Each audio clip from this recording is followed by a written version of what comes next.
Hello, and welcome back to the Meishan Edge, where we highlight the unique advantages of the amazing Meishan pig.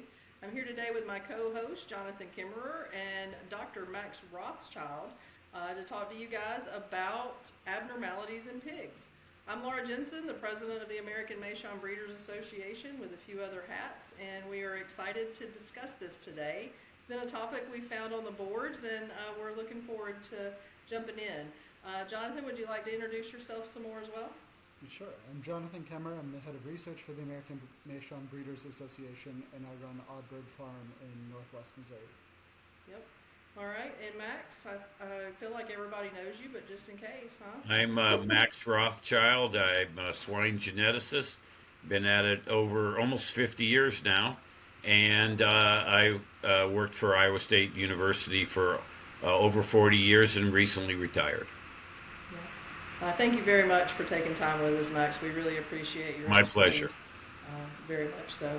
All right, so today let's talk about abnormalities. And as we were talking earlier, what is an abnormality? What does that mean? Anybody want to jump in with that one?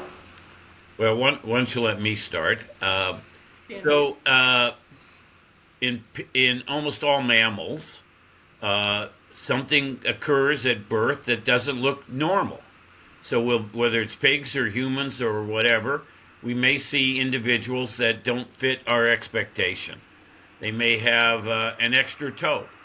They may have strangely looking genitalia. They may have cleft palates. They may have missing parts of skin or legs that are bent backwards or corkscrew tails in pigs. Some of these abnormalities are caused by genetics.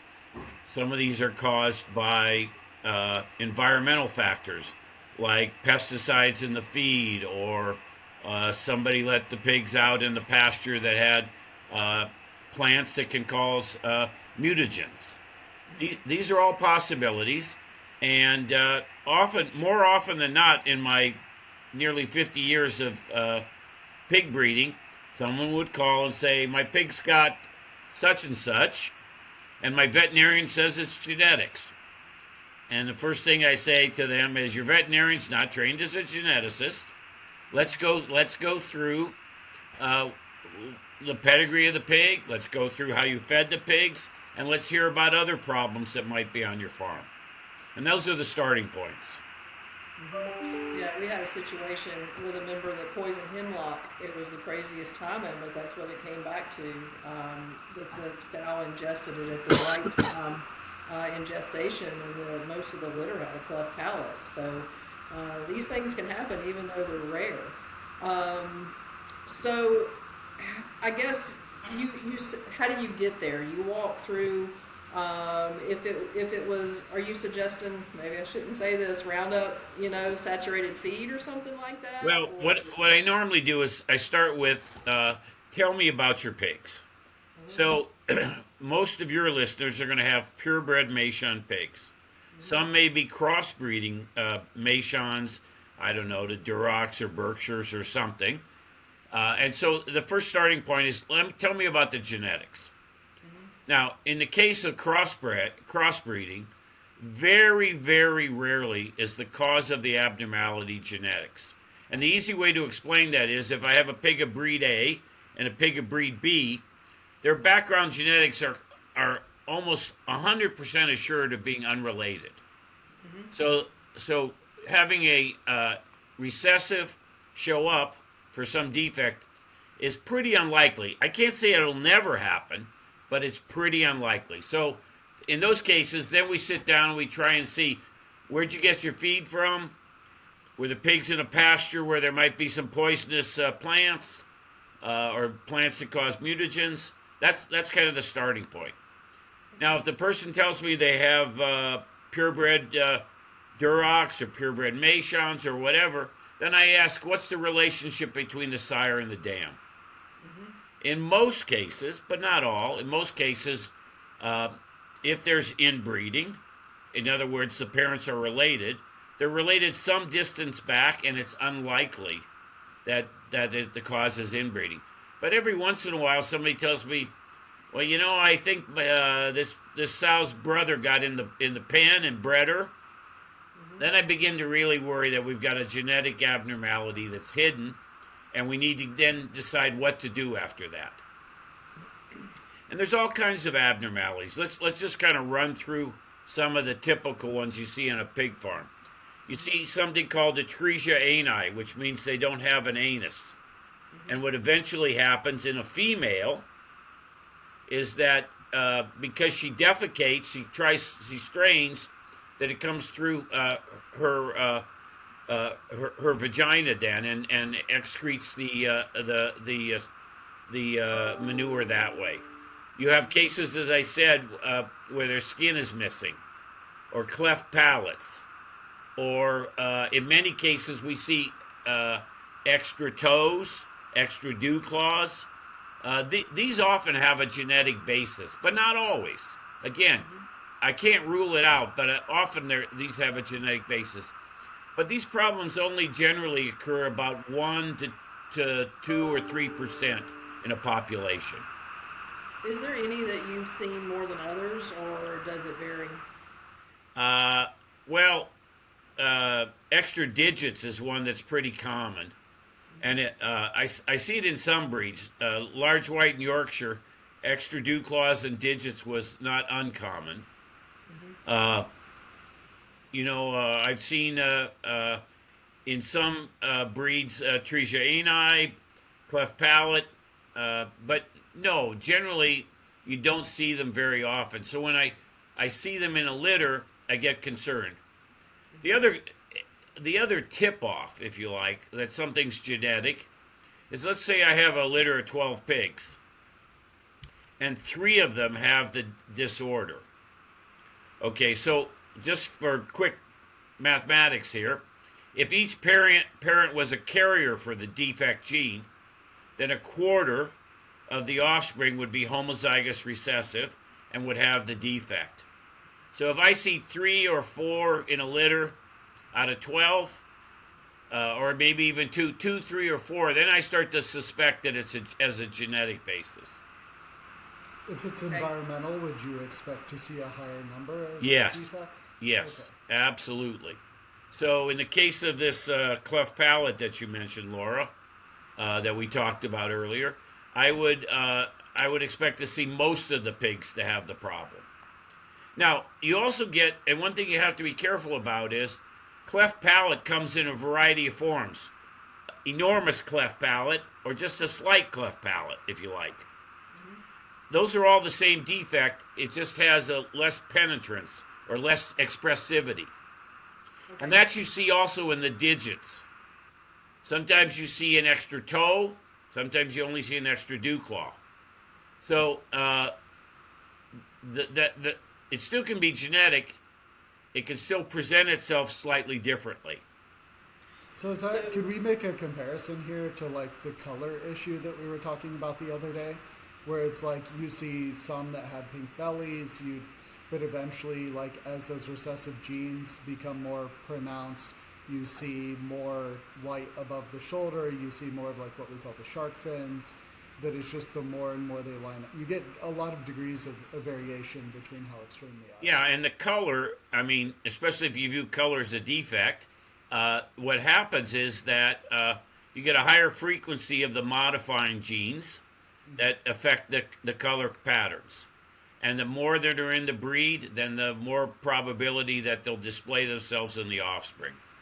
So then likewise, if you have a litter where you have, for example, a couple pigs with cleft palate, and you select a pig from that litter that doesn't have it, could you eventually get to the point where you maintain a high COI, but you've eradicated the traits You that could, cause the cleft palate?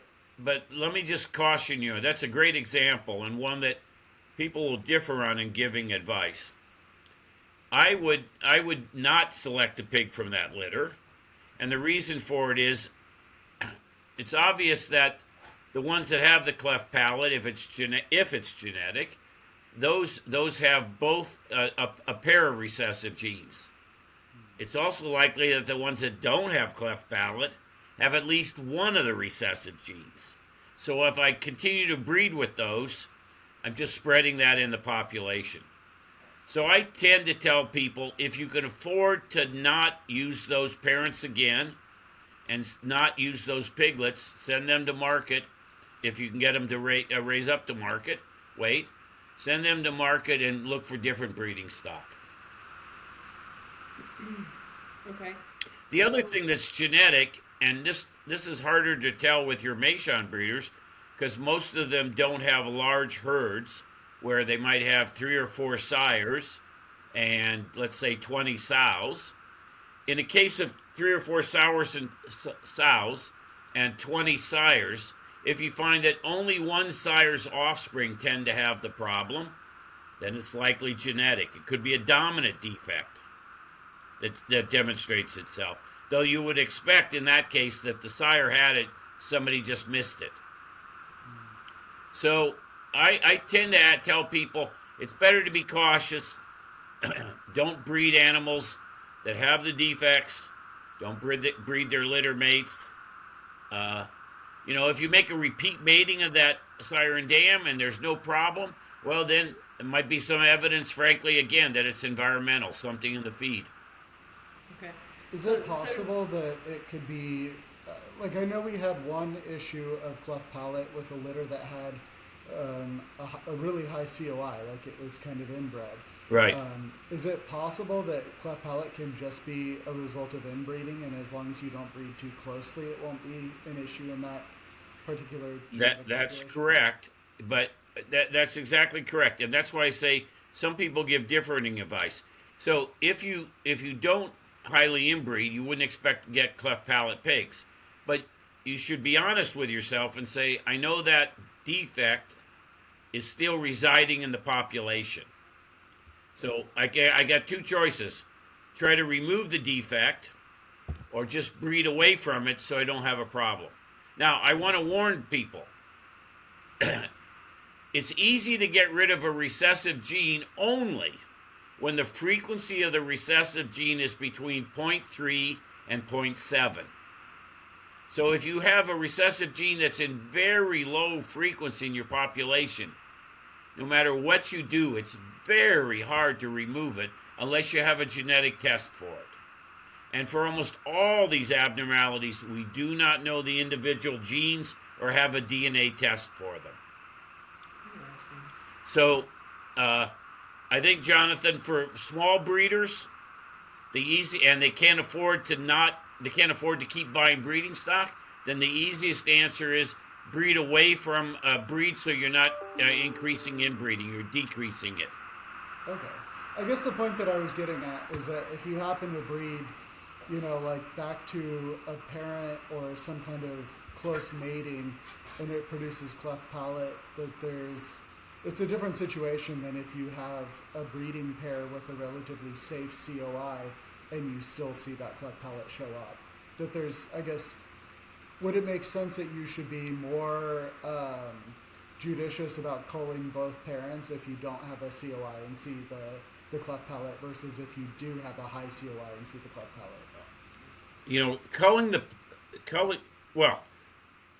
I think the answer is probably yes, but each breeder, in many cases, some of your breeder owners have very few pigs.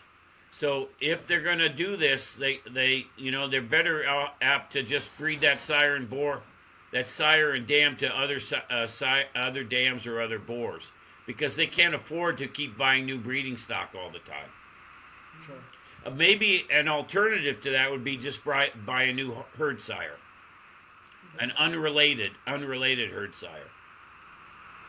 I'd like to go down this tree that we've just laid out here. So I have a litter born, I don't just, speculating, that has a litter of 12 that has 3 cleft palate piglets.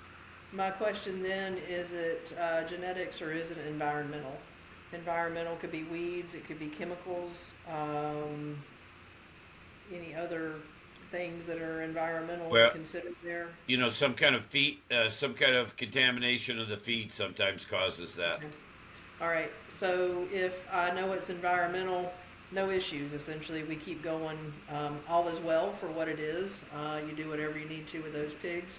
But if it's not environmental, then we need to look at the pairing of the pigs, and that's where the pedigrees make a huge difference in understanding how your stock is related, and potentially breed out from that if it looks like it is a genetic. Right, and in the cases in which some of your breeders have 3 or 4 herd sires, if you see that, here's a good example. If you have 3 or 4 herd sires and every sire has cleft palate piglets, it's not likely going to be genetic. It's likely that there's something environmental. If only one herd sire has it and he's been bred to females that he's relatively highly related to, probably genetics. And Okay, so yeah. your choices are get rid of him, get rid of her, breed away from it. They all carry some risk, but you have to decide. Okay, and if a pair had a previous litter or produced litters from other matings and never had an issue, it can't, I guess, can it show up if it's a repeat breeding? Can it show up? So let's say you breed the same sire dam pair 3 times. So the first time she's a gilt and she has 8 piglets, and the second time she has 12, and the third time she has, I don't know, 14 or 16 piglets because she's Meishan. You could add all of those up and ask the question: are a quarter of those, because they're all repeat matings, are a quarter of those cleft palate? If the answer is no, and the cleft palates only occurred in 1 season, it's likely environmental. Okay. Okay, so it will likely repeat, and that makes sense. If it's genetic, I just wanted to point that out. if it's genetic, it's likely going to repeat. Okay. All right. Fantastic. And and there's a reasonably good book out there called The Genetics of the Pig, and that book is a compilation of everything we knew about, and Jonathan has the book. I edited the book. It's written by about 20 authors and has just about everything you want to know about everything from genetics of reproduction, meat quality, genetic abnormalities, coat color. The book's about 10 years old, I think, the second edition, maybe a little older. But it's still a pretty good guide to understanding the genetics of pigs, and it's for all breeds. Now, I want to say one thing that's important. Because your breed has a small base, and I don't hear many cases of genetic abnormalities, that's great news, because they probably, over the hundreds of years that the breeds existed in China, they've bred out a lot of the abnormalities out. That doesn't mean you won't get them. Some will be genetic, more likely some will be environmental. But you just got to keep an eye out for them. And there's other things that are sometimes you should look for that aren't genetic, like in females, they may have small genitalia. You don't want to select a pig with small genitalia. Yeah. Or cryptorchids in boars. That's what I wanted to ask about that. Yeah. If you could Now, talk to us. cryptorchids in boars definitely has a genetic basis for it. I don't know of any environmental situation. Now, you can occasionally have one that happens by chance. So I wouldn't call that environmental. It just happens by chance that the boar retains its testicle. But in general, what you see in some places is some lines of pigs or some offspring from a single boar may have a higher frequency in the males of having cryptorchids. Don't breed that boar. Don't breed his sons. Send them all to market. Okay, don't breed the sire of a crept orchid piglet. If you see a lot of them, yeah. An occasional one, I don't get too concerned about. Okay. But if you see several in several litters or several in one litter, I think it's time to send him to the sausage factory. Okay. All right. Is that something that you've commonly seen? To me, it kind of sounds like cleft palate and One of the one of the one or two of the big breeding companies in the early 2000s had some problems with cryptorchids. There certainly was a genetic basis for it. We studied it at Iowa State. We could determine that it was genetic, but we could not put a finger on what the individual genes were. And what was the breed they were having this issue with? I better not say, Jonathan. It's just Okay. but they all were basically developed from these fast growing white crossbred sires that they produced. But they weren't Meishans that they were having. Oh this no, issue. not Meishans. It was like their commercial line of. Yeah, and it wasn't just one company. Several companies had issues with cryptorchids. Okay. A part of that was also what I call poor management on the farm. In some cases, when people do castrations, instead of cutting, they rip. And when they rip, they cause problems. Are you talking like the cord that runs from the testicle to? Yeah, that causes. So, I said cryptorchids, but on the other end of the spectrum is hernias. Cryptorchid, the inguinal ring is too tight, so the testicles don't come through. The ring is too loose, everything comes through, even the stuff that isn't supposed to. So you can think of that as a continuum, and there's lots of genes involved, and breeding companies have had problems at both ends. So does that mean hernias are something we should watch out for in the same way that we watch out for cryptorchids? Absolutely. Okay. But a lot of hernias is poor castration technique. Okay. People get careless, or they're in a hurry. Well, I thought you were supposed to sever it in a way that, because my vet is pretty pig specific, and I forget the tool that he uses. But the point is to cut it without leaving it.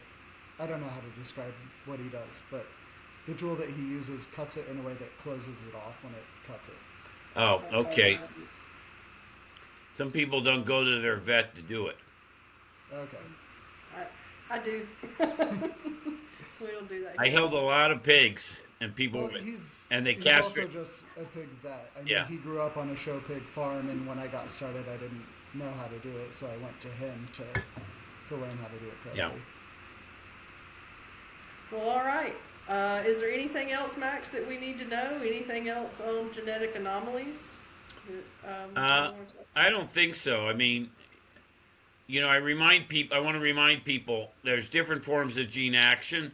Some single genes have enormous effects, but in general, most genes have small effects. And so therefore finding the recessives that cause some of these problems are very difficult. All right. Well, you've given us some tools to work with and some ways that we can manage it and work around it, and I know that the members will be greatly appreciative of that. Yeah, and I'm guessing that, as I said, these occurrences are 1 or 2 or 3% in these populations. So you may go through 2 or 3 breeding seasons before you see any problem in your piglets. Okay. Well, all right. Jonathan, do you have anything else you'd like to ask or add? Well, maybe. I mean, we covered a lot of ground. If maybe you could give us like an easy takeaway of if you see something strange in your pig, how do you figure out whether it's genetic or Okay, so the start with the easy thing. Is this a purebred mating or crossbred mating? Crossbred, not likely genetic. Purebred, are they highly genetically related? In other words, the offspring are inbred. Highly related, higher probability of genetics. Very low coefficient of inbreeding, COI, not likely genetics, but possible. If it's only one sire group in a farm that has multiple sires and multiple dams, only one sire group, maybe genetic. All sire groups, not likely genetic. Right. And then you also mentioned that if it's one or if it's 20%, 30% of the offspring, If it's 100%. If it's 100% of the offspring, not likely genetic. If it's a quarter of the litter, or approximately a quarter of the litter, because you can't split pigs, If it's approximately a quarter of the litter, it's likely to be genetic as well, a recessive disorder. Awesome. Yeah, I think that's a big help for people And getting started. and you know what I tell people? If you're in doubt, send me some pictures, send me some information about the breedings. We'll see if we can make an educated guess. Okay, thank you for that. Well, all right, I think that might sum up this podcast. I think this might have been one of the quickest, fastest, shortest ones we've done today, Yeah. but that's okay. I think, bam, we covered it. Well, and hopefully it's not one that's going to affect most people. Yeah, I don't think it will. I think it's low numbers that we see it in, but we do see it every now and then, and now we know what to do about it. And I didn't know. I mean, the one the reason you cite the hemlock, I'm not surprised that happened, but I didn't know that was a direct cause of that. Yeah, that guy is in, I think Tennessee, Don. And it was crazy. He kept having pigs. He bought a stock for me, an Imperial, and his pigs would get sick, like, stomach pain and things like that, and he couldn't really figure out why it was. And then when the litter was born, he was able to determine it was that, and he bush hogged and threw some of that in the field, and voila. So, yeah. Yeah, and that looks a lot like Queen Anne's lace, by the way. Oh, okay, sure. Similar looking to that, or the carrot tops, whichever one you want to call it. So, yeah. All right. Well, as always, if anybody has any questions, reach out. I can get you in touch with these guys if it's in their alley for you to talk to them. If you have something you want us to talk about, reach out and we'll get together and make a plan and get it out there for you. Please be sure to subscribe and like and even give us a comment on YouTube. We're almost at 1,000 followers, so that would really help the association. And thank you for watching, and we will see you on the next podcast. Thank you, guys. Bye. Bye. Bye.